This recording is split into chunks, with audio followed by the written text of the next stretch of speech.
Shut up and sit down.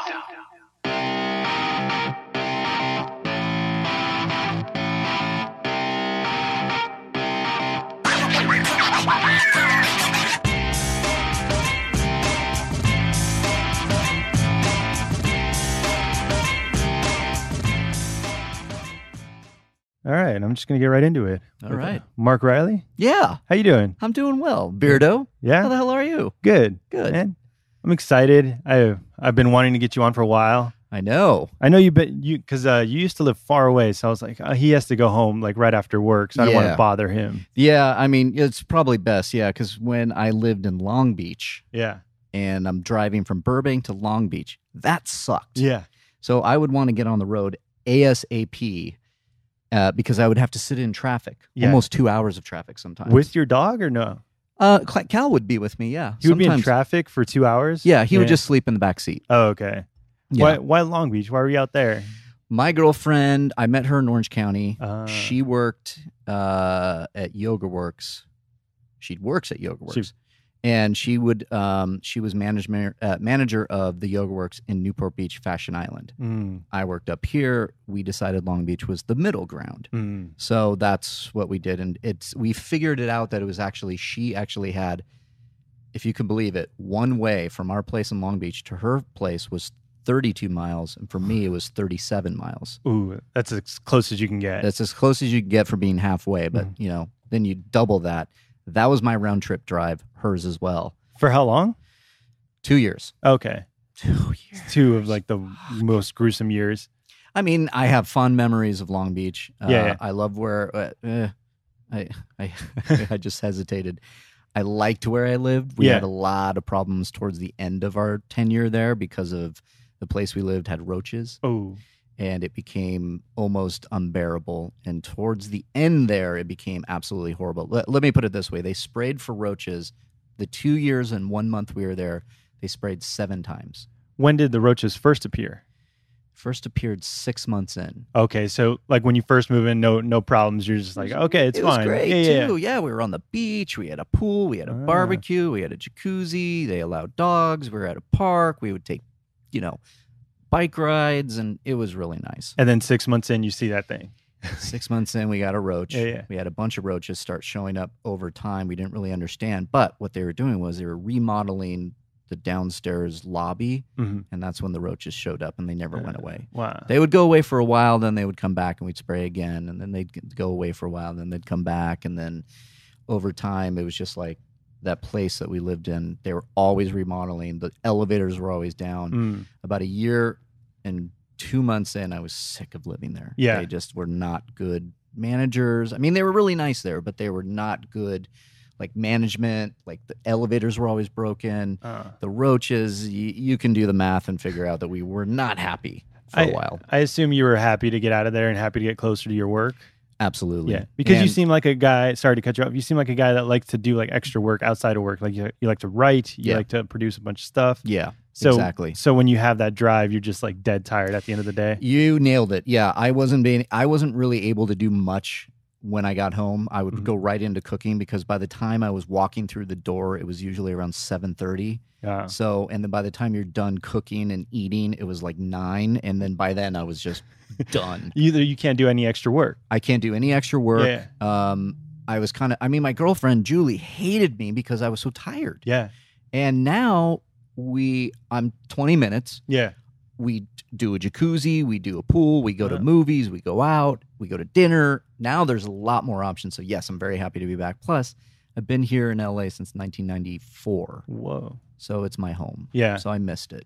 But there was a point where you were you not living in LA?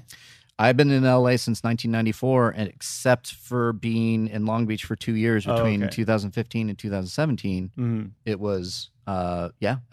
Wow. That was it. How long have you been working at Collider? It'll be 2 years February. Okay. So yeah, 2 years. No, sorry. Yeah. No, February 10th.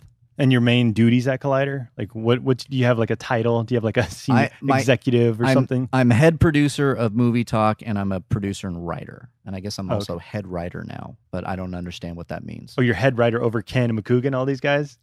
Ken, is that true now? I don't know. He's not. Yeah. He moved. Ken moved over. He was senior writer. Uh, He moved over to be a producer and do some more on-air stuff. And then I was told I'm like head writer. It means nothing. It doesn't. You guys are just like a team. We're all a team. Yeah, I just my little sign off on email says writer producer. Okay. So for like movie, you're prepping for tomorrow's movie talk. That's right. So you just prep all the topics and all the news stories. Yeah, I grab all the news and then I run it by Ellis, and then once he and I sign off on it, I grab whatever quotes we might need. If there's a quote graphic needed, I grab whatever images we need. If we're talking about an image, I grab a mailbag. If we're doing opening this week, I'll grab the movie that we're discussing and images, and then I send it all to producers, talent, and our graphics guy Ray, and he creates everything. And you've been doing like movie news stuff for a while now, right? Like you started with Schmoes or before that? No, I started Schmoes. Was kind of the first when I got into the podcast with these guys, and we were talking about it. I was a big nerd, and I would go on all the movie news websites and everything, and then it was like me and Ken and Josh. We were all hanging out one night, and we talked about, well, the podcast is taking off. We should, if we launched a website, schmozeknown.com, and we do movie news, we could put your reviews on there. Maybe we'll get a following. And then I remember Ken was coming over to my place for one of those meetings, and he had a family emergency, and he had to leave. And then we started doing the website, and then the website kind of took off. Oh, so it started off as a podcast first and then became the website? Yeah, it was the Schmoes Know podcast. Like they always did the live show. It was the live show. Yeah. From day one, it was like it was at the Toad Hop days. Mm-hmm. And then once that started to take off, we started talking about the Schmoes Know website, and then that became my thing somehow by default, and then that really helped lay the groundwork for forever. So does that make sense, Ken? Ken's back here. I gave it to you. He did. Yeah, I heard Ken was in charge of the he site first. He was in charge of, there was a website. Okay, let me backtrack. There was the website that he was running as far as putting up articles that we were writing, and then it just kind of worked out. Yeah. Like Ken, first to start how did it really work out? Start off as a blog first? Yeah. By the way, Beardo, this doesn't count as the second appearance on your show. I was Damn running it! I wanted to website. make it that way. I was a little overwhelmed to run the website. Reilly had a good friend who was going to help us redesign the website. We got a meeting at the end of the night. I was like, "Cool, good job, Reilly. Take it over." What he said. And then I started doing the movie news and running it like that, and getting writers, and then became something. And then we had a good following from the website, and then as it started snowballing, I guess my title was editor-in-chief, and then we were running it. I was always on the live show, and then that led to a job at Geek Nation that didn't last very long because I was running their website as managing editor, and then they needed somebody to come over for Collider to be a somewhat producer on Movie Talk and make sure that all the shows on Collider Video got on Collider.com. Oh, okay. And that's when they brought me on. Mm-hmm. My position has since changed. I'm no longer doing that. I became a producer and a writer. And you also write for Awesometacular? For Awesometacular, yeah. Are you doing like those sketches in the middle of the episode? Okay. Yeah, me, Ken, and Josh were all writers on Awesometacular. So if you go back and look at Awesometacular, which, guys, you should really go look at Awesometacular. I know there's like, 15 viewers or something. But there's some great sketches in there that we all wrote. Like Josh wrote the La La Land sketch that we did. Wow. I wrote the clown sketch that we did. There was like a Star Wars guy that we all wrote. There was like the Star Wars one where I think like Wendy's husband had the whole Darth Vader suit. There's that one. We all wrote that. We all wrote a bunch of them. So how do you guys come up with ideas? You just pitch it in the right. You guys have an actual writer's room in here in Collider. Yep, we would just pitch. At one point, we would have weekly pitch meetings, and we would pitch it to like Christian. And when Campia was here, our boss from New York, Mark Fernandez, came in full time now here. So we would pitch their ideas, and we would get like kind of a flow chart of like, okay, we're gonna develop this one. Then we would pitch to Jeremy, and if he really liked it, then we would be off and running, and we would have to have deadlines, write this script. It was always like, what are we gonna focus on?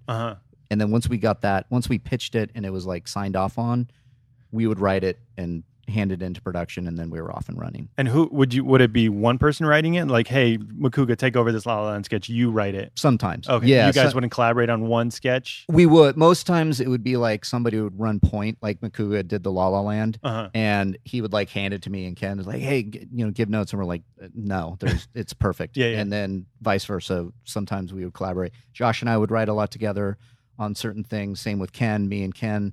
And Makuga would all write together. It was always, but somebody seemed to always run point. Yeah. And then we just hand it off, and everybody would throw stuff in and edit and this. But I mean, in general, it was always just the three of us really putting our heads together, like collaborating. And you guys are like comfortable enough to say like, hey, I don't think this is working. And and you don't get like hurt feelings if like you really like a joke and they're like, that joke's not funny or something like that. Oh my God, no. I've now been working with these guys for so many years that they can't offend me if they say something sucks. How long has it been? How long have you known these guys, Ken and Josh? Since So you moved out here in 94? Moved out in 94. Which I want to get to. I want to get to your whole Mark Reilly story. Oh yeah, I'm gonna drop. I mean, I know I'm gonna get a twinkle out of your eye real quick. All Ready? Right. It was right when I got divorced. So yeah. And it was 2011. Okay, that you met these guys? Yeah. No, 2000. When did I fucking get divorced? Wow, I can't remember. But you met them right after the divorce, or like before that? Yeah, yeah. Okay. Christian started bringing me on the podcast because I was getting divorced, and he's like, you need to stay occupied. You need to stay come to this podcast, and that's where I met Josh for sure. I had met Ken doing the Star Wars trilogy in 30 minutes. Play, okay. Yeah. And he came with Christian because I've known Christian since 1999, actually. Okay, because these guys come from like stand-up backgrounds, but that's not your background, right? It's not my background. Your background is like filmmaking and writing. And theater. You graduated from USC with a degree in theater? Yep. Yeah. So it's like you... Good like, research. Yeah, I researched you all over, man. Oh, man. All right. I like this. So you came out here... Where are you from? Like Orange County. So you're not far from here. Nah, Tustin. So Tustin's just... If you can hear the Disneyland fireworks from my backyard at night. That's how close I was to Disneyland. That's Tustin. And then I just shot up the 5 and was at USC from 94 to 98. Did you have a Disneyland pass growing up? No. Never. Not into that? They didn't have that when I was growing up. Oh, they didn't have the annual pass. It happened later. I don't know when, but I would have been all over it. Yeah. I went to Disneyland a lot. Yeah. So were you always like a big like quote unquote nerd growing up and like into like the Star Wars superhero stuff. That was all my jam. So you knew like going in, you're like, okay, I'm going to go to USC. I want to be a filmmaker. I went to USC wanting to be an actor with a filmmaking minor, which I do have, because I wanted to be acting in film. And then I wanted to, as I got to USC really quickly, like 6 months in. So the first semester, I went in and got a minor because I said, "Ooh, I want to do this. I want to like produce and write." When did that first start? Were you like performing as a kid or doing all that? Yeah, I got into theater doing like my freshman year of high school.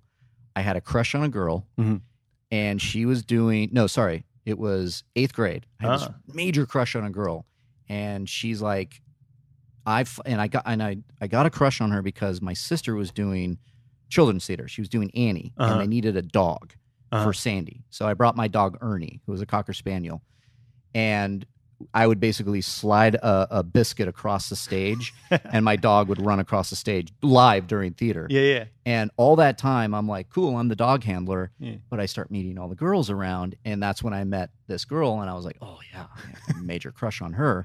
And she's like, oh, you going to do The Wizard of Oz? And I'm like, shit, totally. Yeah. And then I enrolled to be in The Wizard of Oz because I chased this girl. And the first day I was like, oh, I just want to go talk to this girl. I thought this was like a party. Yeah. And they're like, no, you're going to have to sing If You Only Had a Brain. Like right now in front of all these people, including the girl that I had a crush on. Wow. And I sang and I was awful.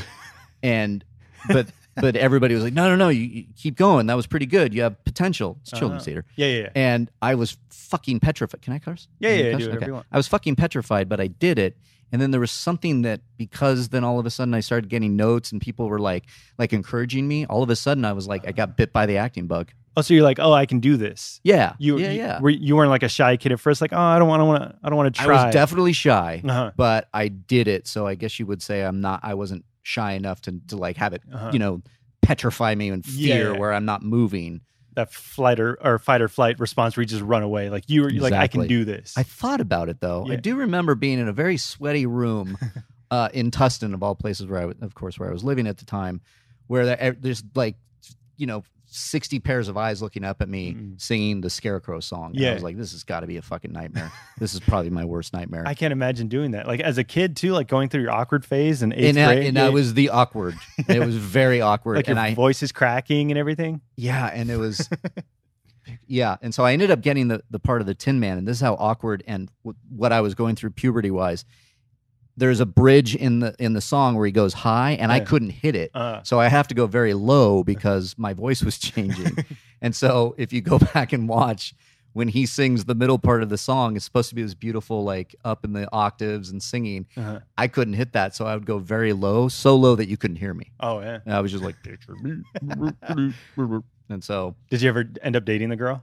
Nah, never did. No. Met another girl that in the children's theater. That's the thing, right? That you have to go to the theater groups to meet girls, right? Like, yeah, exactly. Like, I mean, that's how it started. That girl that I did have the crush on, she did end up becoming one of my dearest friends, high school, all that stuff. Still keep in touch with her to that day. Did you ever like perform in plays with her? Yeah, we were all in plays, and then a couple years later, I got hooked. I did Wizard of Oz, and then I stuck around and we did Sound of Music, and then we did Grease, and then when I did Grease, I was a sophomore in high school by this time, and that's where I met my high school girlfriend. That was then, she was with me until I was a sophomore in college. So she was my like high school girlfriend for so long. Sweetheart. Yeah. She was my high school sweetheart. Yeah. Did she go to college with you? She did not go to college with me. She was a year behind me. She ended up going to San Jose, and by the time she was a couple years younger than me, by the time she was getting ready to go to college, it was like,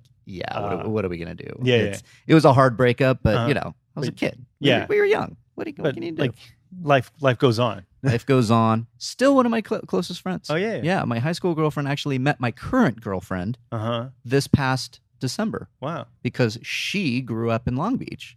So when I was moving there, she came out and she went, oh, my God, here I am. It's Christmas Eve. I'd love to meet you and your girlfriend. And we met her husband and kids with my current girlfriend, Julie. And we had a nice time. Oh, that sounds very lovely. I cannot believe I'm saying it out loud. It actually worked out. They did not hate each other. Oh, wow. Yeah. Did you tell the first girl that you're like, hey, I got out into all this because of you? Because I wanted to date you? Did you ever like admit that to her? Jessica knew. Yeah. She knew. Yeah. I think I told her. She was funny. She said something. She would always call me Marky, and she'd go, oh, Marky. And I go, yeah, thanks, friend zone. Yeah.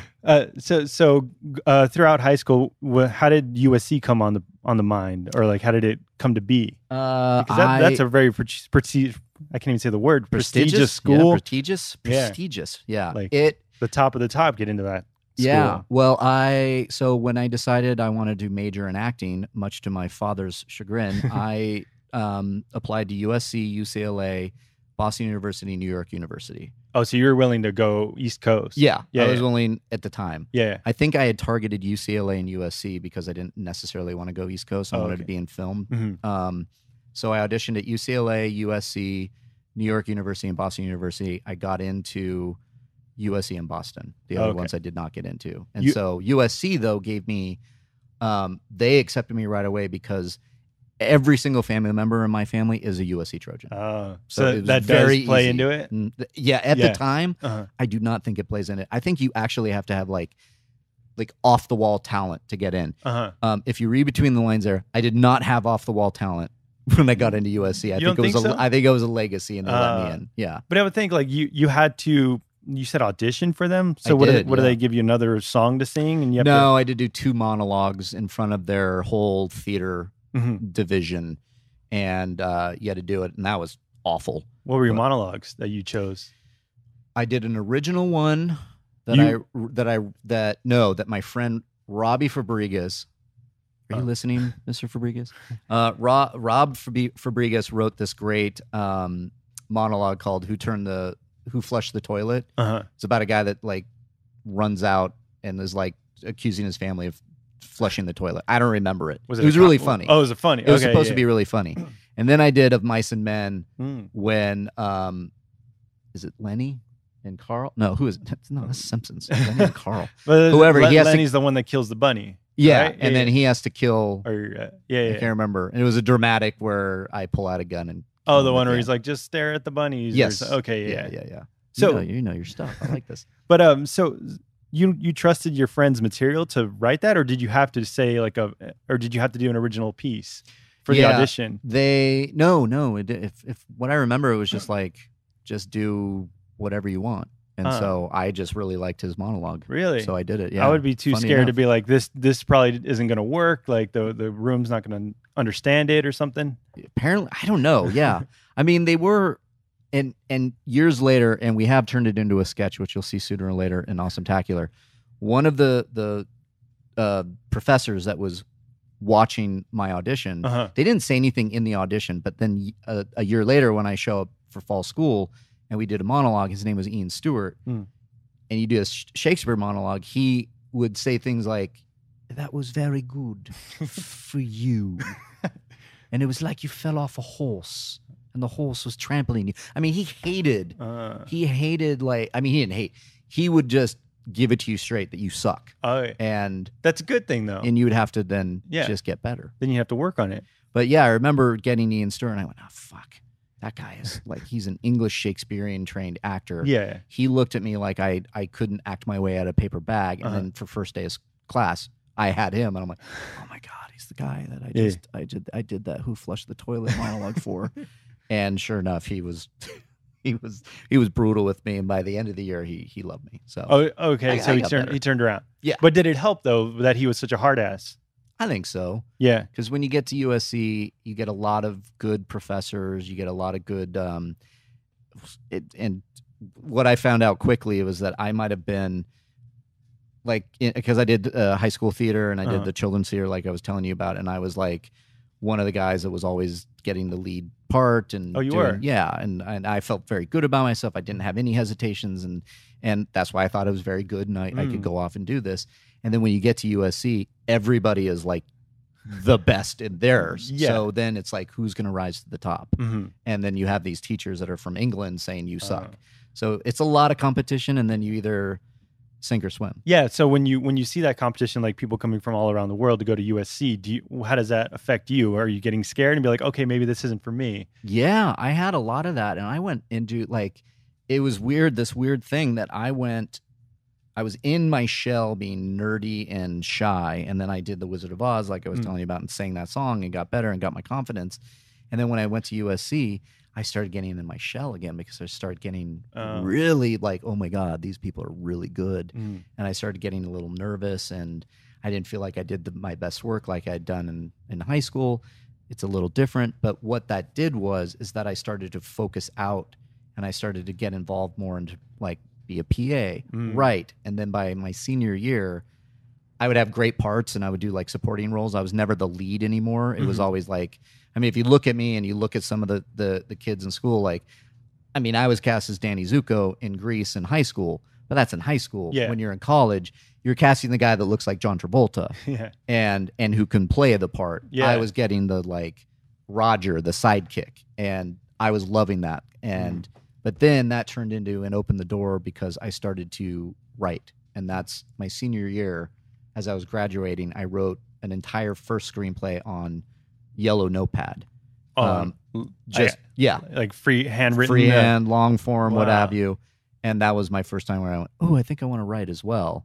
But you hadn't written anything before that? I was writing short stories and whatnot, but just for me. And then it was like, once I was getting a taste of all the short films I was doing at USC and meeting some directors and meeting some different people that are still to this day in the business, everybody was kind of doing that. And I gravitated more to the writing. So were you like working in those short films of your classmates? Yeah. Okay, so you would get cast in those? I'd get cast in those, and or I would be asked to help out either as, I mean, some would give me the producer credit, some would give me I need a PA, some would like I need to hold the boom mic. Yeah. It was just something I just wanted to be involved wherever I could. So you weren't above that. You weren't like, I'm the actor, I'm the talent. God, like, no.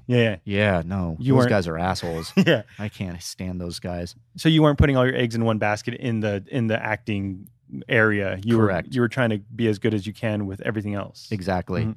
Which helped because when you get out of college, then you're in the real world acting. And that's when all bets are off. Yeah. Like you really, as you know, It's like the most cutthroat business in the world. So I would go on tons of auditions and nothing was happening. Wow. And so I was feeling very creatively stifled, and I turned to writing. Oh, okay. And so that's sorry, go ahead. Yeah, that's what became the love that I still have. What was the plan growing up? Were you thinking I'm going to go to school for acting? I'm going to be in a TV show. I'm going to be in movies. Yeah. You were thinking, okay. I was going to be a TV actor or a movie star or what have you. And it's like, I think back on that now, and I'm like, what a fucking moron! I can't believe it. So now you're like, okay, Dad, I get what you were thinking at that time. Yeah, absolutely. I think that if you go to college, you don't need to go to acting. You don't need it. If you want to be an actor, you don't necessarily have to go to college for it. Yeah. Because what I did also after college was I was taking classes everywhere. I would do the showcases, the agent showcases, the acting classes, all that. So there was extra classes outside of college to take for acting? Absolutely. But I would never say don't major in acting at college because you also get the college experience, which is what I wanted. Yeah. So, but you don't need to be an acting major. Yeah. It's, Was there another subject that you could have gotten into USC for? I mean, I could have just been undeclared. Or just be like an English major or something? Yeah, probably. If I could go back, I'd be writing. I would go back and write and be either an English or literature or writing, or even go back and just try to write more and then get into the film school for writing. Okay. That's what I would, if I could do it all again. Yeah. But, what were your parents, what were their professions? You said, or was it just your dad that went to USC? My dad went to USC, my mom, my grandfather, my great-grandfather, my uncle. All went to USC? All went to USC. Wow. Yeah. My dad's a lawyer. He went and he studied history, and he became a U.S. history teacher in high school. But then after 2 years, didn't like it, took night law school, and then became a lawyer. My mom studied education, became a teacher, retired a teacher. Wow. Grandfather on both sides and great-grandfather on one side, all lawyers. Whoa. So, and they all went to USC for I don't know what their undergrad was, but they all eventually ended up being lawyers. So was your dad like, follow in my footsteps, be a lawyer? Yeah. He offered me his law firm. Really? Yeah. And you said, no, I'm good. I said, no. I said, yeah, no, I want to do this. And then he said, well, sooner or later, it's not going to happen. So what do you want to do to fall back on? And I did have that moment about 4 or 5 years out of college. I started getting the pressure of it's not working. I was waiting tables or doing whatever I could do to make ends meet. And so I bit. My dad said, I will give you the law firm. And so I went and enrolled in the Princeton Review for the LSAT. That will get me into law school. And he offered to pay for law school if I got in. Halfway through the Princeton Review, I said, this is fucking not me. I do not want to do this. Really? I do not want to do this. I finished. I took the LSAT. Didn't even check my score. And told him, no. Really? I'm done. It just like didn't connect with you, or you just do it. You were just too creative and you wanted to do something else. Yeah. I was too creative, wanted to do something else, especially write. Was writing all the time, just took away from, I looked at the real estate, started looking at real estate, and went, nah, that's not for me. Everything was just taken away from what I wanted to do.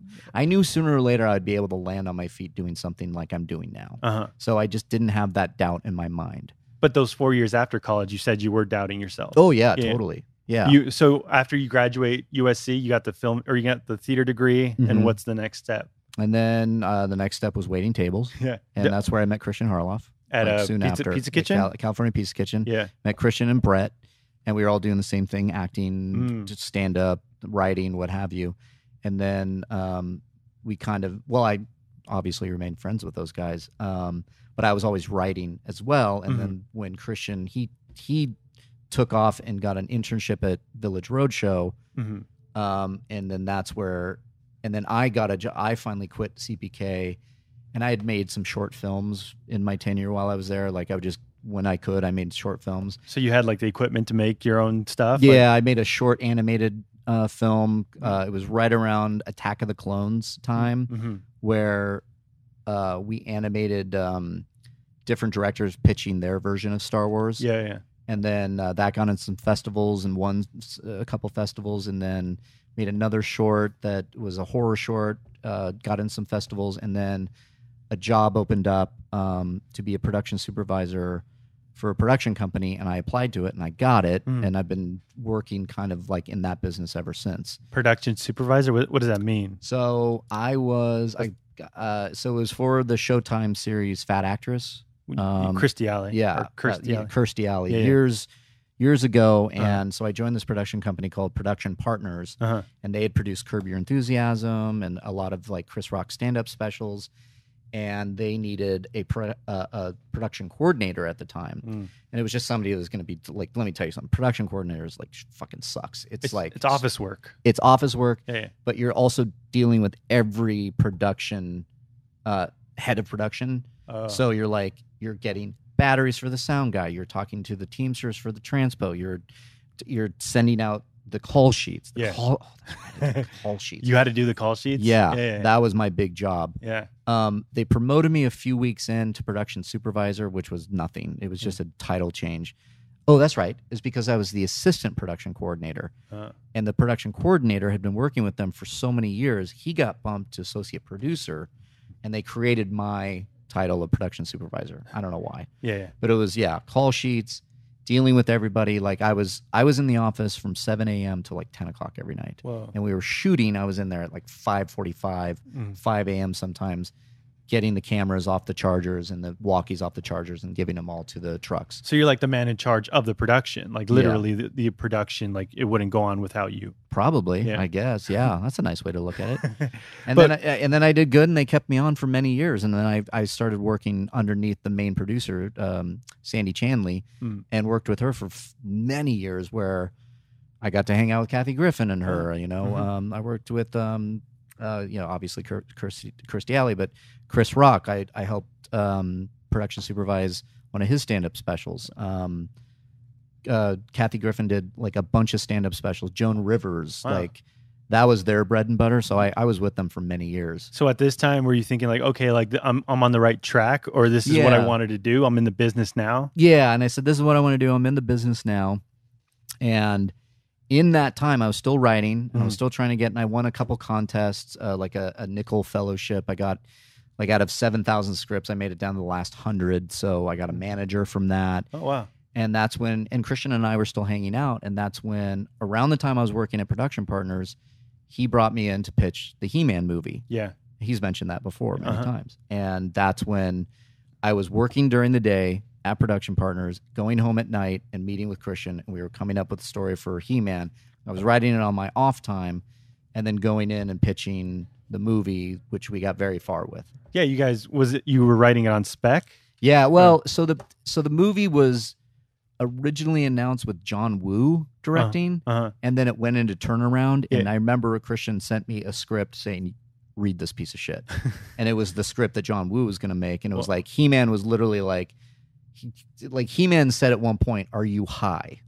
And I was like, He-Man wouldn't say, "Are you high?" Yeah. They were like, "Let's go get a burger." And I'm like, what are they in? What is like this? California He-Man? This is Archie and Jughead, and they're going to the fucking diner to get a burger? No, this is He-Man. Yeah. And so Christian, who's always been a forward thinker, says, if we come up with the best pitch for this, I bet we can bring it into my bosses. And I went, I'm in. So you just needed a pitch, though? You didn't need the full script? We wrote a treatment. We wrote like a 25-page treatment. And one of the guys that is now still there, Ethan Irwin, I still believe is at Joel Silver Pictures. He read one of the versions of it, and he went, yeah. And then he started working with us, and we got it ultimately to a point where here's the movie, and Joel Silver was signing off on it. And then apparently, it's weird. We'll have to get Christian on this to help as well, but apparently Mattel passed on it.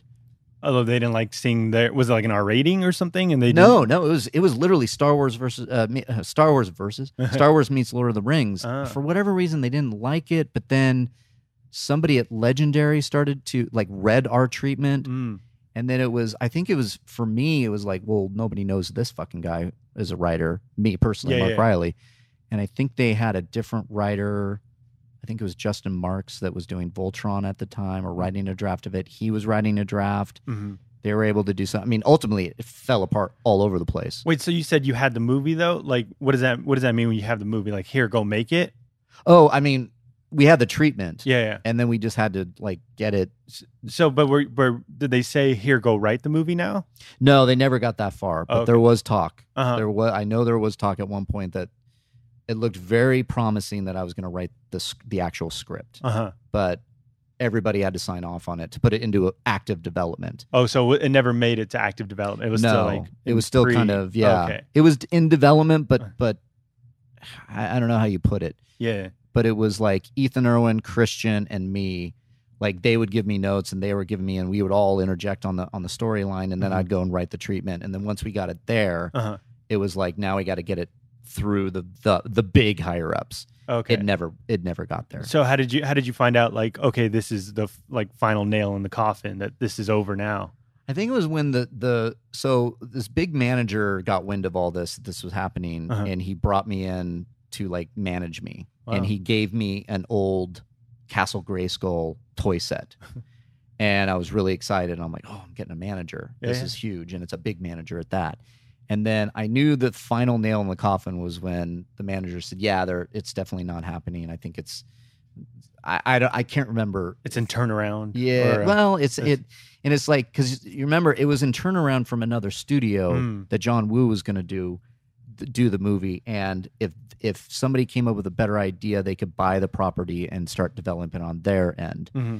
So I can't remember if it ended up being purchased or whatnot. But anyways, my version and the one that I worked on with Christian and Ethan Irwin over there at Silver Pictures, that didn't go anywhere. Mm-hmm. I think it started going into some development on Legendary side. And then that didn't go anywhere, and ultimately it ended up at Sony, where it is now. Okay. I believe it's Sony. They still have the rights to it? They still have the rights, and I think the last we heard was McGee who was going to direct it, but I think McGee dropped out. I still think they haven't been able to crack it. Yeah. I don't know what's going on with it over there. Is there any way for you to like bring up a treatment again and pitch it again? I'd love to. Yeah. We put it on schmoesknow.com. Finally, when it was like on Movie Talk. I mean, it was this past year, where that Movie Talk news was that McGee dropped out or something like that. And Christian was like, let's just fucking put it on schmoesknow.com. People can read it. You don't care if anyone takes that idea and like tries to sell it? It's not even my idea. It's like, I mean, the structure of the story is the story I came up with Christian and Ethan Irwin. And the writing is me writing. But it's Mattel's property. It's their characters. I just kind of gave it a Lord of the Rings, Star Wars flair. Okay. So, I mean, if people steal it, fine. Yeah. So after that falls through, then what do you do? You go back to CPK? You wait tables again? No, I was still at production. Sorry. You're at your second job where you're production coordinating. I was still production coordinating, and then that, I just was like, fuck, back to the drawing board, and just kept writing, and then I don't know how long I was there. Many years. And you were at the production job? Mm-hmm. And then I got hired. Then I actually left that job finally. I got hired to write a script for a producer who had an idea. He didn't have time to write it, or he wanted to produce it. Mm-hmm. He had the idea.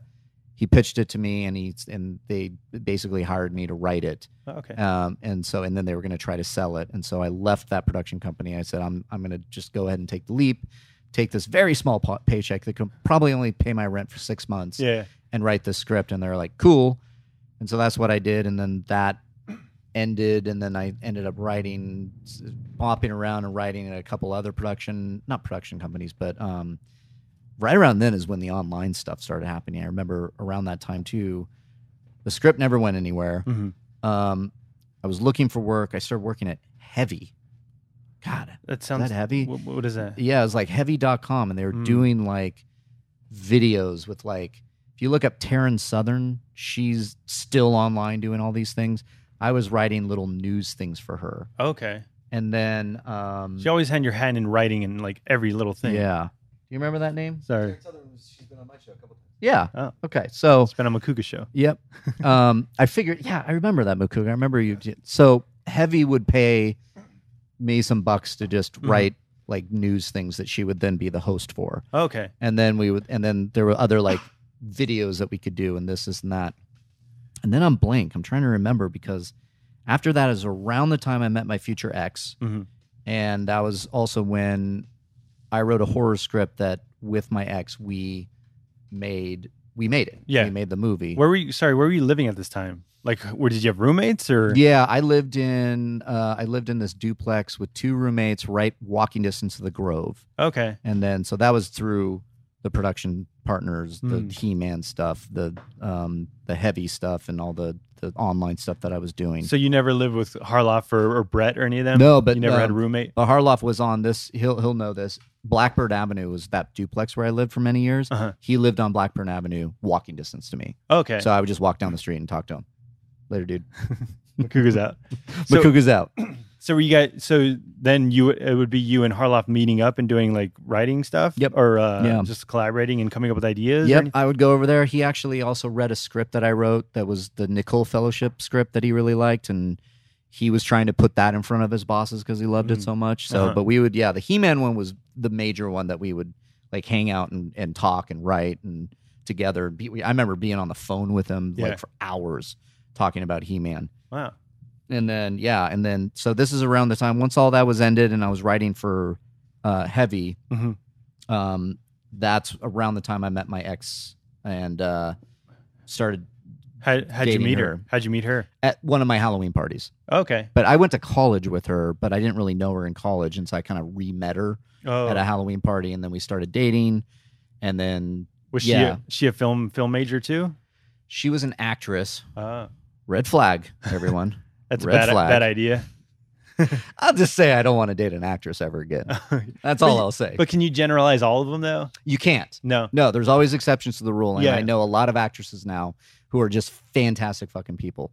Personally, though, when I got out of my marriage, there was something in me that said, I just don't want to date anybody in the entertainment business, which I can get to later. Yeah. But yeah, so then I did meet my ex at a Halloween party. We started dating, and then I ended up moving out of that duplex in with her. Wow, you moved in with her right away? No. Or like, no, it was about a year later. Okay. It was about a year later, and then a year after that, we were engaged. Whoa. A year after that, we were married. And 6 months after being married, right, we made the movie. Oh, wow. So I was working on these scripts, a lot of these scripts, while I was with this girl, engaged, married, blah, blah, blah. So you were still writing this. You developed this Dark Skies movie? Gray Skies. Gray Skies, sorry. Yeah, I was writing that at one point.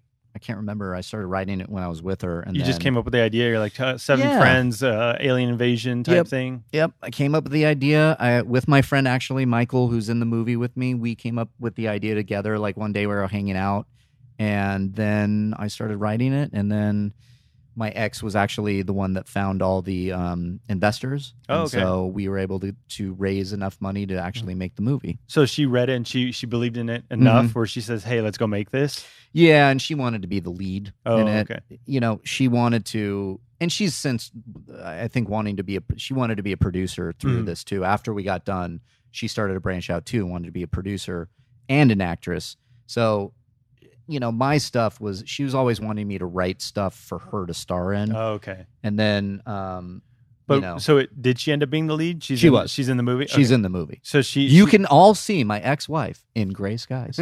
So she's in it and she also produced it. That's correct. Okay. Yeah. So and then that you said I don't know if you mentioned on Ken's podcast where that kind of like broke up your relationship. It's awful. The whole making of that movie is what like kind of the making of it. She ended up having an affair on me with somebody working on the movie with us. So there you go, everybody. Watch out. What was his position? He was the makeup artist. Oh, he was the special effects artist. That's passable as long as it's not like a PA or somebody. Fucking stupid, man. Yeah, that was the worst. So like when that gets in development, and then you're just working like all day, all night with her. Is that why it kind of like ruined the relationship? I mean, there's that, but there's also the cheating. Well, yeah, that's like the final straw. But that was the final straw. I learned very early on. I see why people were crying on your podcast. I'm not going to cry because I don't care about this. That's fine. I mean, I care about it. Yeah. No, I learned very early on when I got married that I made a horrible mistake. I knew right after the marriage or after the wedding. After the wedding, it was that November where we had I got married in July. In November, I remember having a huge fight with her, going to bed and going, I've made a horrible mistake. Really? I knew she wasn't right for me. Do you know what the fight was about? Or? Money. Oh, it's money issues. Yeah. Okay. Oh, it was money, and it was I got married in 2008. It was right around the time that the economy just fucking shat itself in bed. Mm-hmm. And so I was struggling finding work. I mean, writing, producing jobs dried up. I mean, Rogue Pictures, a division of Focus Features, just ended. Yeah. And one of my friends that I was an intern with was like, I don't have a fucking job. Yeah. And now, so all these people are like, not able to find work. The writing jobs were drying up. Writer strike was around that time. Writer strike was around that time too, because I had another script, like a kids Goonies in space script that got optioned by the producer of How to Train Your Dragon. Wow. And we were developing that, and then it just like everything kind of ended all at once. Where he dropped me, and it was just like, fuck, what am I doing? Couldn't find work. We ended up making the movie together. But then after the movie, I needed work. So I became a personal trainer, which is really funny. If you look at me, I am not a personal trainer, but somehow I was able to fool these motherfuckers into believing that I can. And well, there's nothing fooling about it. You can be a personal trainer if you study the courses. I would go to the gym every day. But I then started working at a gym and would have personal clients. And then I realized, oh, this is nice. I can actually write on my off time.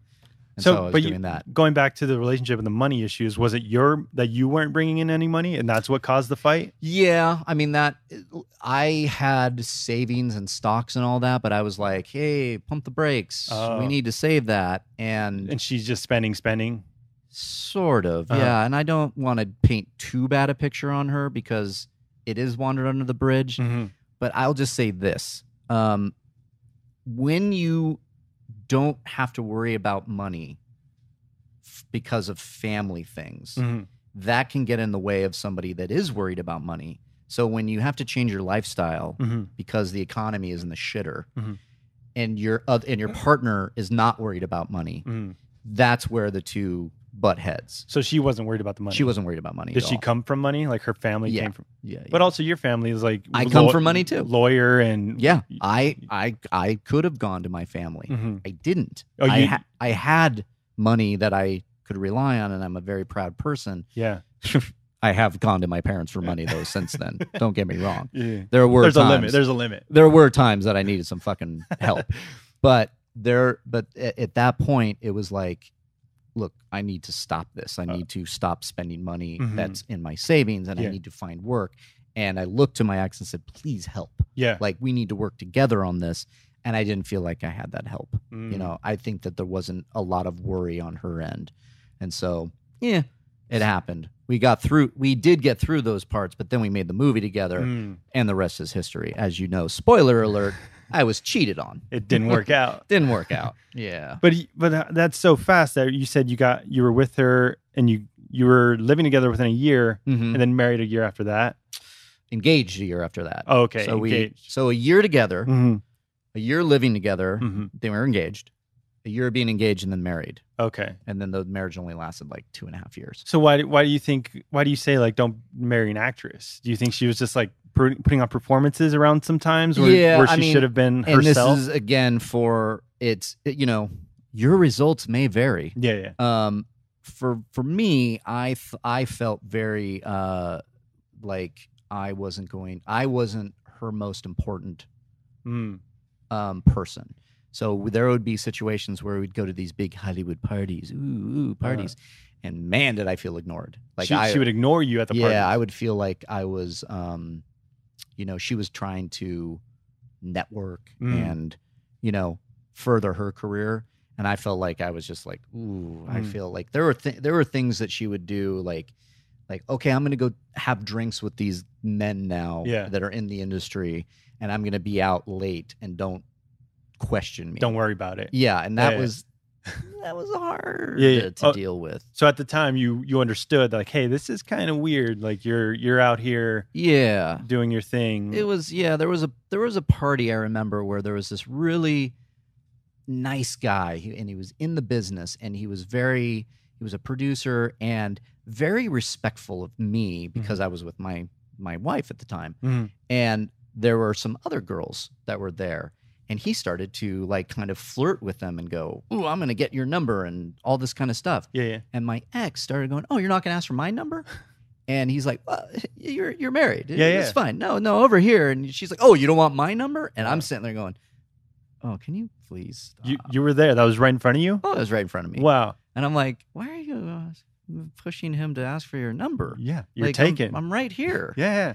And she's like, "Oh, you're taking it too seriously." I'm like, I don't know. That is. She thought it was just joking. Yeah, I wasn't there. And then I remember the guy got awkward. He finally got a little awkward. He's like, "I think I'm going to go home." Yeah. So it was a little rough. So I felt, again, I don't want to speak too poorly of her. She was a very loving person. She did give me Cal. Yeah. She did give me my dog Cal. Oh, nice. But we just were like not right for each other because I know that her career was so important to her. I felt very secondary. And then, the cheating and some of the things that's her life, and go for it, girl. Were you able to work on your career at the time too? Well, yeah. I mean, I was writing, so I would have, I had that script in development with the How to Train Your Dragon producer, but so like from your point of view, you can say, "Hey, I can work on my career and also be in a relationship too." Whereas her, it's just her career. Yeah, and I felt there was a lot of weird things with that relationship where she wanted to be an actress, but she had a superstition that she couldn't tell me what she was doing. Like if she had an audition, she wouldn't tell anybody anything about it. And if she booked the job, she wouldn't tell anybody. She wouldn't tell anybody until she stepped foot on the set. Yeah. So it was a superstition that it was really hard for me. And maybe everybody out there can, go, "Reilly, you're overreacting." But when you see your ex or your significant other or anybody, and they come out of the room and they're dressed to the nines, and you go, "Oh, where are you going?" And they go, "Can't tell you." "I'm not telling you." And you go, "What?" Yeah. "Well, when are you going to be home?" "I'm not telling you." Well, she can. Where are you going? "I'm not telling you." And I was like, okay. That was hard. Yeah. That was hard to deal with because I didn't know where she was. No. She can at least tell you like when she's going to be home. The superstition can just be like, "Oh, I don't want to talk about the movie I might be in." Right. But she can still say, "I'll be out for an hour." Yeah. Yeah. Yeah. But I couldn't get very far with that. Oh, so it didn't work at all? Nah, it didn't work. Yeah. Didn't work. I didn't like it. It was too hard for me. So then what? So then the cheating happens. Sorry to bring it up again. Yeah, it's fine. Water under the bridge. So, and then who initiates the divorce? Is it you or is it her? Is it mutual? It was, we worked on it for a little bit, but the wife of the other person contacted me to tell me about it. She cheated on a married man. Yeah, they were together. They were together. Yeah. He was married. We were married, blah, blah, blah. Uh-huh. So the wife, this is juicy, man. This is fucking Jesus Christ, Beardo.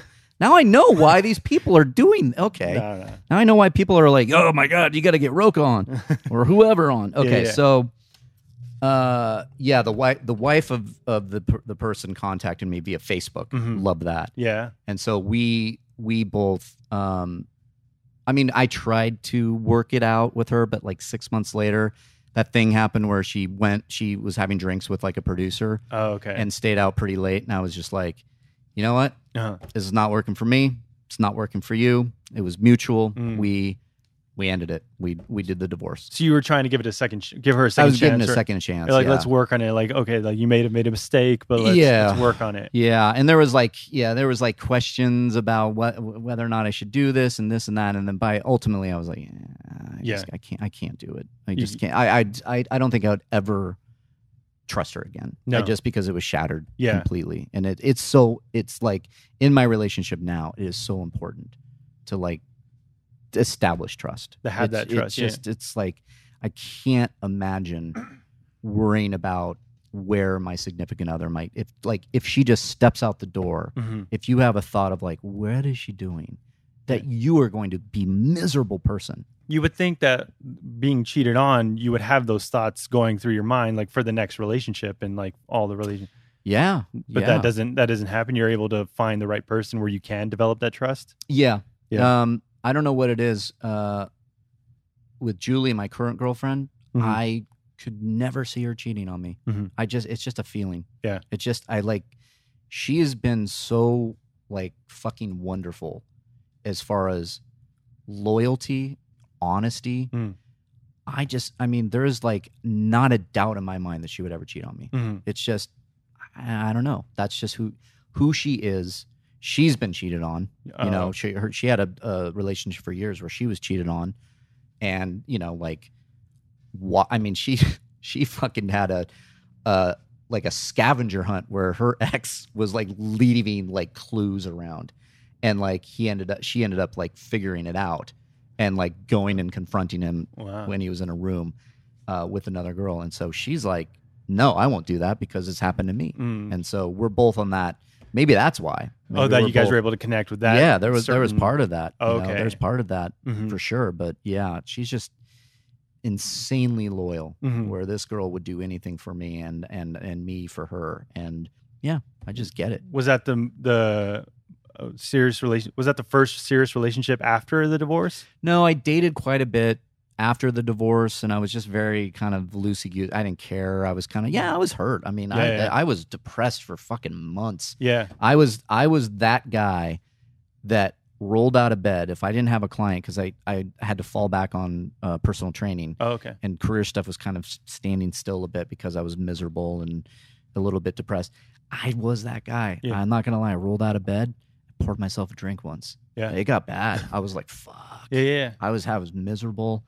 And then I started to kind of clean myself up and being like, that's stupid. Put that away. Did you move out, or did she move out? I moved out. So you moved out on your own? I moved out. I had to I subletted for a little bit, and then I moved into a house with like 3 of my really good friends, which was awesome because it really helped. Okay, so you were still surrounded by friends. You didn't just like go off on your own. And no. The sublet, the sublet was by myself, so that was the dark moments where it was a little rough. And I remember pouring myself a drink at like 11 a.m. And I think that was the last time I ever did that, because I'm like, I'm drinking whiskey at 11 a.m. and I just woke up. What the fuck is wrong with me? Yeah. And that's when I started to kind of like, I started going back to the gym. I started to write a lot more. There was a very, it was very, very, what's the word I'm looking for? Therapeutic, that I decided to write a Gremlins prequel for the fuck of it. Yeah. Where I'm like, and I wrote a Gremlins prequel, and that really pulled my head out of my ass. Yeah. And then then I moved in the house with some friends. But to answer your other question, I dated for a little bit. I got on the apps and the Match and all that kind of stuff. And then I did have a semi-serious relationship with an old friend of mine from college, where we kind of just ended up together, and it was like 6 months. And then she kind of instigated the breakup, going, "You're still not all there, Mark." And she's still a friend of mine. Oh, you still weren't like fully committed to the relationship? I mean, I was fully committed to her, but she was like, "Yeah, you still need some time." Oh, you need time to get over the breakup. Yeah. And so she was like, we ended it amicably, and still friends to this day. And then just was dating and was single for like almost 2.5 years, and then met the girl I'm with now. So the dark days didn't last that long. They really didn't last long. I would say it lasted about a month. Oh, the dark days was only a month? Yeah, because I'm somebody that does not like to be out of control. Yeah. I do not like to be drunk and out of control. Although I do get drunk and out of control sometimes. You like to have your head on your shoulders and like be in control. And so that divorce, when I poured myself a drink like early, during the day. I was like, oh shit. Yeah, I'm a little depressed. I'm a little leaning on this kind of stuff. I better stop that. So that's pretty good though, that rock bottom isn't that big of a rock bottom. Yeah. Like the rock bottom didn't happen behind the wheel, thank God. Yeah. It didn't happen where anybody was hurt. I was just kind of doing some stupid things for my health, like drinking. Yeah. Sleeping, laying in bed all day, watching TV, playing video games. And then it was like I had to slowly pull myself out of that funk. And you were able to do that on your own? Yeah, with a lot of help from friends. Okay. Yeah, I had friends that I lived with, Michael Cornacchia, Christina Hayes, that I lived with for a couple years. That we rented a house in Hancock Park. We had a backyard with a fire pit, and I started to feel a little bit better about myself. And then that's around the time I started doing schmoes. Okay. And then that's Christian. I gotta hand it to Christian, because one, when he found out about my ex cheated on me, the first thing he did, he said, all right, I'm coming over. Mm-hmm. And he came over with a 6-pack of beers. Yeah. And he was there for me. Nice. And he was like, and as Christian will do, he will like give you an assignment. Mm-hmm. Like just to keep you busy. And it would help him too, because I was writing for Schmoes Know. Yeah. He was trying to get that blog going. So I would write the Reilly Roundtable. Mm-hmm. And so he was like, it'll take your mind off of things. Writing a Reilly Roundtable. I'm like, you know what, fuck you right now. Yeah. But you're right. And then, but yeah, he was there. And then so around that time when I was in the house with Michael and Christina, he was like, hey, come be on the podcast with me. Me, Mark, and some other people were doing this podcast. I was on there before with talking about my movie. Mm-hmm. And it was like a year before. But then I started to come regularly every Thursday. I think it was Thursday at this time. And then I just started to become a part of that crew. That I don't think I tell him enough, so I'm sure Christian will listen to this because he listens to every podcast on the network. He really does. Yeah. That like saved me. It really did. It saved me. That was fully getting myself out of that dark days because I had something to do. Yeah. Then it turned into the website and the schmoesknow.com. And then it just kind of snowballed from there. So he was there for you, and he's like, hey, I can help you get through this, instead of you just like going back in your cave and escaping from life. That was a big part of it. Yeah. I think I don't think it was him saying, oh, you need help, come and do this. Yeah. He legitimately wanted me on the podcast. Yeah. But it was also like, come on, have fun. Mm-hmm. And then I was starting to hang out with Makuga, Ken Knapsack, Mark Ellis, and then meeting JTE, Cobster, all these guys start coming in, and then you're off and running. Then we have this podcast, and then I'm working at another production company, the Drama 3-4 production company, where they were there for one of the phases because Toad Hop had to end up closing shop, and then getting the job at Geek Nation, and then and then getting hired here at Collider. And Jesus, here we are. And my God, now you're on my show. It's been a long. What was that? How long was that? Jesus Christ! But going back to your movie, like how did that turn out? Did you? Because not a lot of people can produce their own movie. Yeah, like that's the dream, to make their own movie. I wish it came out better. But I mean, really, what do you? I mean, we did sell it to Netflix. It ran on Netflix for many years. Wow. We did get it on Chiller, and every once in a while, Chiller is this TV show that I don't have, or this TV channel. Yeah. And every once in a while, I guess it pops up there. So I mean, not a lot of people. Yeah, it's incredibly. I'm incredibly happy knowing that I did something all the way to the end and saw it on. I mean, it had a theatrical release in Germany, of all places. I'm like, Germany? Yeah, really? But you got it done. Like a lot of people say, hey, I want to make a movie. You actually went out and made your own movie. Exactly. Yeah. Nobody can take that away from me. Even the Netflix reviews that hated it. Wow. Oh yeah, it didn't turn out as well as I want because one, I think we could have done some really wonderful things if I had a little bit more time on the script. But we were all a lot of first timers. I don't think it completely gelled like we wanted to. I don't think we had. I think there was a lot of us thinking this is going to be the next Blair Witch. Yeah. And it's not. It wasn't. And that's going to happen if you're going to go out and make. I mean, you cannot take the fact away that we made a movie. Yeah. And that we worked with all these different people. But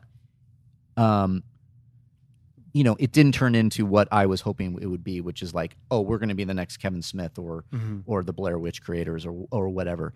We had a modest run. We did a lot of film festivals. We did a lot of great film festivals, I should say. Won a couple. Nothing major. It wasn't Sundance. It wasn't, Fantastic Fest or Toronto. It was like the Santa Fe Film Festival. It was Shriek Fest. It was, these smaller film festivals that when you get it in there, you're like, oh, that's incredibly validating to get that kind of validation. I keep using validation. Were you when you were in the middle of the making of the movie, were you able to see that, hey, maybe this isn't turning out the way I want it to be? Yeah. Oh, you can tell in the middle. Yeah, okay. we could tell because we had a lot of like issues with, weather. We shot in Michigan in the middle of nowhere.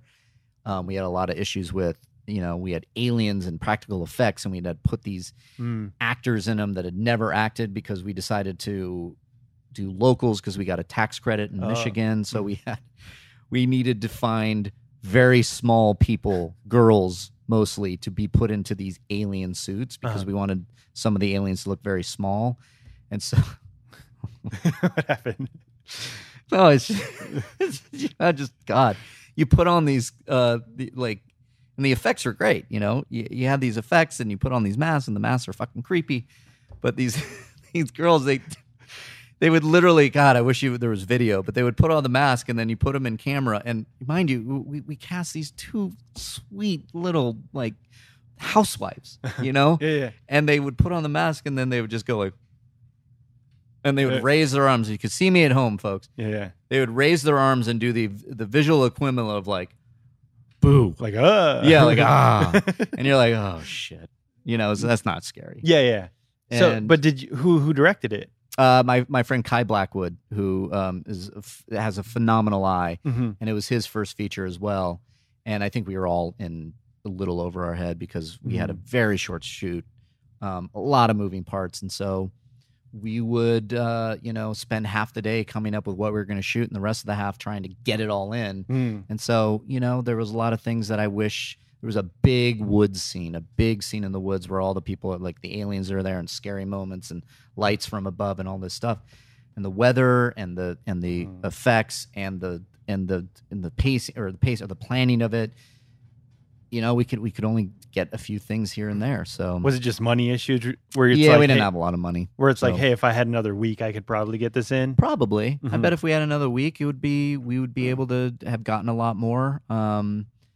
I think if we had some more, and this goes to me too, some more seasoned veterans, who have made this kind of stuff before. Seasoned veterans in what? Producing, directing, acting, all these things. A lot of this was, everybody was just, let's do this. Oh, okay. And so, but you hear these stories of like, oh, F. Gary Gray did Friday, and then that became a hit, or the Blair Witch Project. That's their first movie. The Paranormal Activity guy. Yeah, exactly. Lightning in a bottle. We were hoping we could get that lightning in a bottle, and we did to a certain degree. But I think that the movie speaks for itself. You can watch it, and you can see why it didn't become a big thing. And I'm saying that very, very honestly. If you look at it from an analytical point of view and a critical point of view, as a film lover, you can look at it and go, yeah.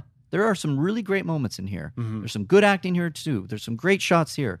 But overall, it did not gel to become one of those movies where we're talking about these directors now. Like it just didn't. And I can accept that. Are you able to go back and watch it, or do you like cringe looking at it? Yeah. I can watch the trailer. Yeah. This trailer's cool.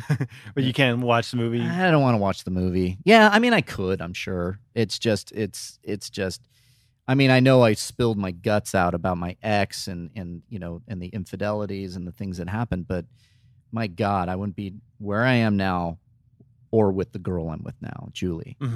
I wouldn't change a fucking thing, anything that happened. You had to go through all that to get to where where I am now. Movie and relationship. I wouldn't have changed a thing because I ended up with somebody that's absolutely right for me, and I ended up with the knowledge and the tools to know this is what it takes to make a movie. I can do better next time. And look at this. What happened tonight when you came in to do this podcast? What do you mean? I was working on a horror short with my boss. You're producing a horror short? Yeah. Can you say what it's for? Or not at this point. Okay. But but that kind of shows you where I'm like, fuck yeah. You're still writing, you're producing your own content, yeah, and you're doing your own thing. Yeah.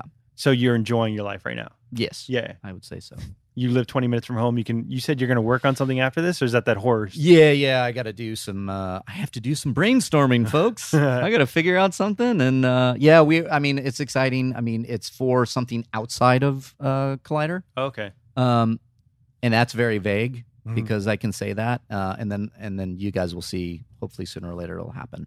But I'll keep you posted, Beardo. Yeah. I'll come on the podcast and promote it then. Why horror? Why does horror like tickle your fancy? Why is it your main genre? I don't know. I mean, let's be real here. My main genre is Star Wars. Oh yeah. But horror, I don't know. I remember sneaking to the video store when I was at my grandmother's with my sister and seeing the VHS cover of Friday the 13th and renting that movie and watching it at my grandmother's and being like, shh, don't tell her. Yeah. And watching it. And I just loved it. And I loved horror. I said it a number of times when I was on Nightmares, like seeing the great horror VHS copies would just get me to start watching, and I became as much as I love Star Wars and Superman, at the same point, I mean, growing up, I think the rotation that I was watching was Star Wars, Empire Strikes Back, Return of the Jedi, Superman, Friday the 13th, Nightmare on Elm Street, The Dream Warriors. Those were they would all just be together. Okay. So I don't know. I love the horror. I love the genre. I love how you can do things that are so subtle. Like you walked in and we were watching a short. There was something that my boss showed me where I was like, oh, this is cool. And you're looking at how you can, and manipulation is a bad word for this, but it's so apt for horror is that if you are somebody that knows how to push those buttons and show somebody like just in a shot, make it creepy, make the audience care and tap into that carnal thing where you're like, oh, I don't like this. I love that. I love being challenged where this is scary and it makes me uncomfortable and it reminds me that I'm alive. Yeah. That's why I love horror movies. It is one of my favorite genres. The reaction, you like the reaction from the movie. I like the reaction. I like just, there's something about that short too. I was like, oh, fuck. That's good. So what gets to you then? What kind of things scare you? Is it like slasher movies or is it like kind of paranormal stuff? All encompassing if it's done right. I mean, I just watched The Strangers again like last week. Ooh, that freaked me out. The Liv Tyler one? Yeah, Liv Tyler, Scott Speedman, and why does it freak you out? Because like, hey, what if that happened to me? Yeah, The Strangers is a good example because they're in this house in the middle of nowhere and it's late at night and the setup is perfect. And again, like this is why, and I've said it on Nightmares, I hate it when they're like, you know what we're going to do with Friday the 13th? We're going to talk about his dad and show that his dad's a killer and his mom, and that's why Jason's a killer. It's like, fuck you, stop it. Why does Friday the 13th work? It's because it's a bunch of camp counselors sitting around a fire talking about the legend of a boy drowning in the lake and that he comes back at night and kills you. Yeah. How simple is that? Simple setup. Escaped mental patient on Halloween. Simple. Yeah. And try to explain why they escaped or why they drowned and then decided to kill people. That's stupid. With The Strangers, simple. They're at a wedding. They're going to stay in Scott Speedman's parents' house, which is close to the wedding. He proposes to her. She says no. And now they're at the house. Yeah. And it's awkward. And where are you going to sleep? You're going to sleep over there? Okay, I'll just take the couch. Yeah. Oh, I hate that this happened. I know. I'm going to go get some cigarettes and then knock on the door. Yeah. Is anybody there? And it's just these people show up and start to terrorize these people. Why? Because they were home. Yeah. It's simple. That's it. That's it. And sometimes that's the best explanation is the most simple one. Everybody has that fear. Strangers is the example. Everybody has that fear of what if somebody's in this house with me? Yeah. And if you put a mask on them, fuck you. And same with, and paranormal works for me too. I mean, because I love ghost stories like The Conjuring. I love those movies because I had it the other night when I was at my house by myself waiting for my girlfriend to come home. And I swear to God, I put the Tide in our laundry room. I put it in a basket. That thing ain't moving, right? It's in the basket. Yeah. Well, I'm cooking and I hear a thump and it came from the closet. And I walked over and that thing was out of the basket on the ground. Yeah. And I went, what the fuck?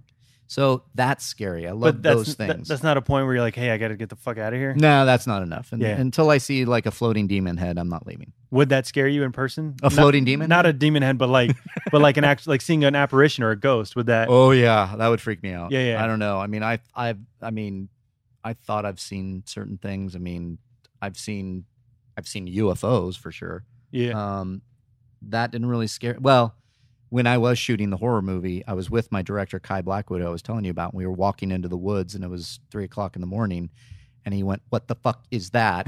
And there was a green light in the sky going straight across, and then it stopped. And it hovered over the trees. And we were looking at it, and he's like, what is that? What is that? And I said, I don't know. How does something like that just stop in the middle of nowhere? And then it started to slowly drift off into the sky.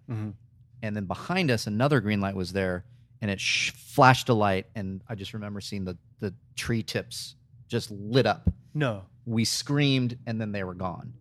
That scared me a lot. And there was no explanation for that? Nope, none. Don't know why. You have no reason what that was. Can't explain it. Yeah. I looked online that night. I was looking, and we were in Michigan. Mm-hmm. I was like, weather balloons, army maneuvers, nothing. So I don't know what that was. That freaks you out? That freaked me out a lot. Why does that freak you out?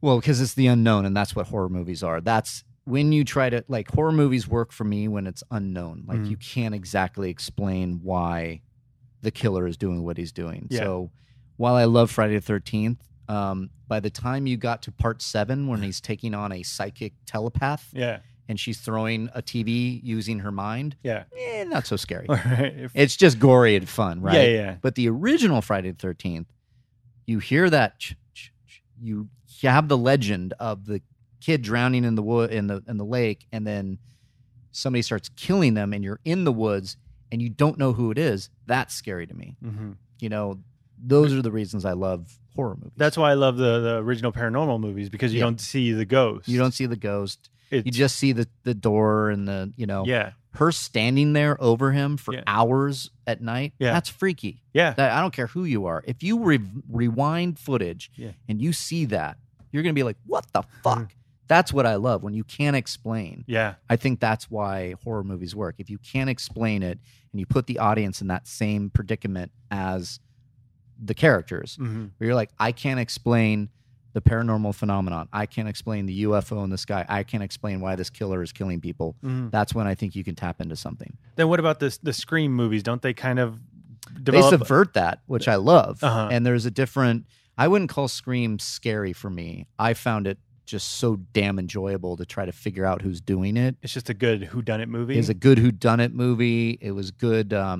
Just thriller. Scary thriller. I mean, believe me, it's scary. That opening of Scream, when she sees Ghostface for the first time, like, run across, that's scary. Well, that's another one too, because you don't know why he's doing it to this woman. Exactly. That's a perfect example. You don't know why he's doing it. He just calls her. But it's subverted because he's using what's your very scary? Sure. Favorite scary movie. So he is opening up using horror movies. That's why it subverts it for you. It's like, who's the killer in Friday the 13th? If you don't say it right, I'm going to kill you. And she goes, oh, it's Jason. It's Jason. He says, wrong. It's the mom. And you're like, fuck, what's he going to do? So that's scary. But then in those movies, don't they get kind of convoluted where it's like, oh, it's Billy's mom and we killed you because of this and because of that. And it's all connected. You could argue that after the original Scream, it gets a little kind of jumbled, but there's merits for those sequels. And I think by then, Scream cemented itself like a Friday the 13th, Nightmare on Elm Street. You had an iconic villain with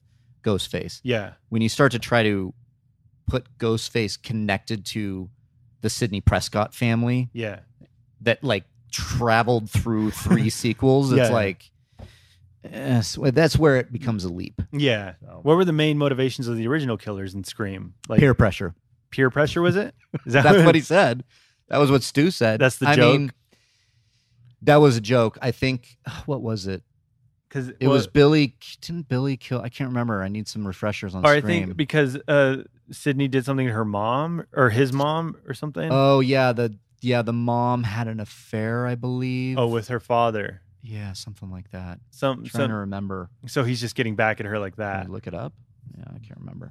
Something like that. Okay, so but that's like vague enough to work. The motivation is there. Yeah, I think it was something like that. I think it was like Billy Loomis was taking a little bit of revenge on the Prescott family. I want to say that's right. For kind of just like breaking up their family. Maybe that's it. You all are hating me out there in the Schmodown, I'm sure, because it's hard to come up. This. Yeah. But then the Matthew Lillard character literally says peer pressure to do it with Stu. Yeah. So that was it. And then now, are you a fan of like horror movies like today? Yeah. Oh, I can't wait for it. Because I love the book, and the movie is phenomenal, or the movie looks phenomenal. Loved Don't Breathe. Loved Get Out. What I love about the horror genre right now is that it's reinventing itself in front of our eyes. There's no slasher movies right now, really. Don't Breathe is a very simple premise, and it's horrific in the sense that you kind of you can't really put the like, I don't know why he's doing this kind of angle on it. You know why he's doing it, but then you realize you didn't know why he was doing it. You thought he was just protecting his house. This blind guy's protecting his house. Yeah. Then they find, I'm not going to spoil it because it's a fairly new movie. Yeah, I haven't seen it yet either. You haven't seen it? No. Okay. You find out something that this guy has some skeletons in his closet, and he's going to take out these kids, not because they're robbing his house, something else. Yeah. That was brilliant. And the brutal nature of it and the motivation then that you find out from this guy is, whoa, Get Out is all bets are off. This thing is a fucking thriller mindfuck, and I loved it. The movie Get Out? Oh, yeah. Yeah. Have you seen it? Yeah. I've seen that one. Loved it. So I loved it. It wasn't, I wouldn't call it a horror. I would call it a very interesting movie. It's just a well done movie. It's a well done movie. Yeah. It's a thriller. With commentary, like political commentary on it. All good horror movies have political commentary. You think so? Oh, absolutely. How does like a Halloween have like a political? Well, I mean, I think Halloween is, or you mean like not slasher in general? Not slasher in general. I think you can, there are certain movies that can walk that line. They can do make statements about, well, the slasher genre in particular, their statement was always that women are these precious creatures that need to be in a kitchen and cooking barefoot and pregnant. There's a reason why there's the term final girl. They're the last ones fighting. They're the ones that are beating the odds and taking out the killer. Yeah. That's filmmakers saying, no. No, you have a man in a mask. Yeah. And guess who beats him? This woman. Yeah. And that's what I love. It's subverting this, especially Halloween, babysitter. It was originally called the Babysitter Murders. And what's the stereotype? The babysitter is the girl. Yeah. And then that Friday the 13th was created off of the success of Halloween. He literally said, Victor Miller, the screenwriter, literally said, we were trying to copy Halloween. And that was Laurie Strode, alone, taking care of the kids, a very typical small town community. The girl is going to babysit. The guy, it's like, oh, well, I thought we were going to have a date. No, you're going to babysit. And then she's able to take out Michael Myers. And that shows, that's a statement saying, no, these women are the ones that are stronger than you, killer, or you, there's a reason why some of these men die first in these movies. That is a statement. Yeah. And the dumb guys who are just want to be in charge. Yeah. Just let's do this. Let's split up. Let's come up with these dumb ideas. Look, if you're a dumb jock, your days are numbered in a slasher movie. Yeah. You're the guy that's going to go, come on, babe, why can't we fuck? And then you're dead. Oh, that's what Cabin in the Woods did so well. Right. They had those tropes, and those are the first guys to die. Yeah. Yeah. Even the hero. He thought he was going to clear it, and it was that weird force field. Yeah. Chris Hemsworth character. That threw me for a loop. It was great. When that happened, I was like, what the fuck is this? And that's another way. I mean, I wouldn't call anything political in that. I mean, that's a mind trip, because of what it revealed as happening. So Isn't the political thing about Friday the 13th about premarital sex? Is there just that just a theory? I mean, I think that's the simple way you look at it. Don't do drugs, don't have premarital sex. And what happens in Friday the 13th is they do drugs and then they have sex and they die. Yeah. So that's I don't know how political it can get. I wouldn't say every horror movie is political, but there are definitely ways that you can kind of dissect and break everything down in a horror movie and kind of tie it into some things. Get Out, of course, is the perfect. Yeah. I mean, we know what that's about. Yeah. I don't know if you'd say Don't Breathe. It has a political spin on it, but you could look at that main character. I don't want to spoil it for you, but there is a statement in there about the justice system, because something happens to a character in that movie where he feels that the justice system failed him. Yeah. So he is taking it upon himself to basically make justice, do what he felt was right. Yeah. I'll leave it at that. That makes sense. Was he like an army vet or something? No. Oh, he was a vet. Yeah, he was. I think he was. I think he was a vet. It's tied to his family. It's tied to his family, and that's what makes the most interesting villains, that they have stakes or they have this motivation behind them, where it's not. Well, I guess because we were saying you don't need the motivation to just because you're home. I just want to kill you because you're home. But it makes great characters when there's a backstory and it's like, oh, my family was screwed over. Yeah. I mean, I like to unveil certain character things. I mean, again, I think you just need to start simple in a horror movie, and throughout the action and the stakes, that are involved with the characters. You can learn things about them that will fill in the history. The Strangers does it very well because it's simple. It's a couple. They're not doing too well. In fact, he proposed. She turned him down. Yeah. And then they have to go stay one night in this house in the middle of nowhere, and that's when the strangers show up. And that's just, there's nothing political about that. No, it just happens. It's your worst nightmare coming true. Wasn't that based on like the Manson murders a little bit? Yeah, I mean, Bertino, I guess, said that it was based on the Manson murders, but also, and I found this out today, funny enough, a true story where somebody knocked on his door when he was little and said, "Is so-and-so there?" And no, sorry, you had the wrong house. Yeah. And they kept coming back, and it was really weird. I think I got to look it up again. That would freak me out. Yeah, if someone keeps knocking on my door. And that's what they kept doing in The Strangers, where I'm like, "Fuck you, go away." Yeah, Stop it. That's when I'd be like, "Get out of there." Yeah. But they did. That's what's great about that movie is all the horror tropes, like get in your car, drive away. They tried. Yeah, what happened? They fucking trashed the car. Yeah. Where's my phone? Fucking stranger was in there and casually took the phone away and threw it in the fire. Yeah. That's like, you can't now have the, oh no, there's no signal. Yeah. It's literally the guy took it and threw it in the fire, so you're fucked. So it's a different way to actually make the stereotypes of a horror movie work. So yeah, I'm excited for the It movie. Oh, I can't wait. Yeah. I can't wait. It's going to be great. So I love me my horror. Yeah. Well, we covered a lot today. What have we learned about Mr. Mark Reilly? Jesus, what have you learned about me? I've spilled my guts. I didn't think I'd spill my guts like that about my marriage. Well, it's my tough. Ex-marriage. It's tough because you've been on Ken Knapsack's podcast like so many times. Yeah. And you've talked a lot about that. I have on there. Yeah. I don't think I ever really revealed in such detail of like how it broke down. Oh, okay. So there you go. You can learn. But I will say this. I know there are people out there who will listen to this that my ex is a good person. Yeah. She is. We've all made mistakes. And we are better off apart. So I'm glad she's doing her thing, and I'm glad I'm doing mine. Because like I said, I wouldn't have met my Julie. Yeah. So, and you wouldn't be here, and you wouldn't be doing this. I don't think I'd be here, no. So what's God knows where I'd be. What's next for Mr. Mark Reilly? Well, this horror thing. And then I am working on a script right now that I'm very, very excited about. It's a full-length feature, and I'm trying to find the time to write. I really need more time to write. Would you go back into producing your own feature all over again? I don't think I want to. You wouldn't produce your own? I would. No, I would. Yeah, it's would. It's your baby. It's your project. I mean, there's a couple of things that I want to check off my list. That's part of this list. If you look at it as a ladder of like, okay, this next rung I want to happen, and then that will happen. One of them is legit sell the thing to a major studio and see it on the big screen directed by a big director. Wow. That's what I want to happen more than anything. Yeah. Once I sell a script, there's going to be a whole lot of things that can happen. There's a lot of variables that can happen. One, it could be sold, and then I do some rewrites on it, and then they fire me, and they bring on some more people, and then it ultimately gets out there. Yeah. That's fine.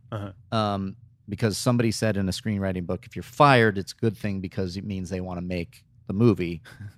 Because they're going to bring it, a lot of times they're going to bring in another writer just to collaboration is key. Yeah. Then if I can sell that script, I think the next thing I want to do is be able to sell another script or get assignments to write for big movies. Like, I've sold this script. Now I'm going to take this assignment and do a polish on this script. Wow. Then I'm going to do this. Then you'll read in the trade, hopefully, that Reilly was hired to write the next Marvel movie or write the next Star Wars movie. That's where I would love to be ultimately. And if I'm not producing, that's fine. I just want to be the writer on it. But as most writers do, with those opportunities, you then can start attaching yourself as a writer. Like Simon Kinberg, look at what he's done. He's written all these things. The X-Men movies? Yep. He's a major producer now. That's something I can see happening. Those are the things that I'm targeting more than anything. Not and of course, working here at Collider, I will be here as long as they'll have me. Yeah. So that's what's next. You're enjoying yourself? I am. Yeah. How can you not enjoy yourself when you work with your best friends? Yeah, and your office is literally like filled with Star Wars toys and toys and paintings of toys, posters. Yeah, Raiders of the Lost Ark, E.T. and Jaws. Yeah. On my wall, and then we got Kiss Kiss Bang Bang, What else do we have? And that's what you do all day, right? You come in. What time do you come in? 9 o'clock? 9 o'clock. And you just come in, you say, hey, Makuga, good morning, Ken. Yep. And then you just go on with your day. And then we have a meeting at 9, and then we produce Movie Talk, and then we're running the rest of the day. And you come in. You're in here, like, you see what we're doing. Yeah, a couple times. Yeah. We're all kind of running around doing a bunch of different things. If news breaks, we'll do a video. Mm-hmm. Like Ken did his news video because that Joker news broke today. Oh, yeah. And, so he'll do that. Makuga's, doing his notes for TV Talk, and he's also writing something. We have 2 projects for Awesometacular that he's writing one and I'm writing the other. So it goes back to what we were talking about earlier. Yeah. He's running point on that one, I'm running point on the other, and then we'll swap and give each other notes, and Ken will give notes as well. Ken just plays on his little Game Boy and just you're doing well. You're doing good, kid. Yeah, he'll play on his Game Boy, but but he's also writing. Yeah. There's a TBD happening with Ken that I can't announce, but it's through Collider, and you guys are all going to lose your mind with it. So it's pretty cool. What's your Twitter and Instagram? At Reilly Around on Twitter and Instagram. Yeah. Well, thank you for doing this, man. I appreciate you. Hey, I appreciate you coming on. Hey, I appreciate you having me, man. You're not. I see what you do. You were very organic in the way you just talk, and it's guys. It's like sitting with a friend and over a beer, but there's no alcohol here right now, and you just all of a sudden you just shared your life story in the blink of an eye. You're very easy to talk to. That's a compliment. Thank you. You're welcome. I appreciate it. Thanks for having me. Thank you. And you can find me on Schmoes Beardo on Twitter and Instagram. And let's get out of here. Let's get out of here. Bye, guys.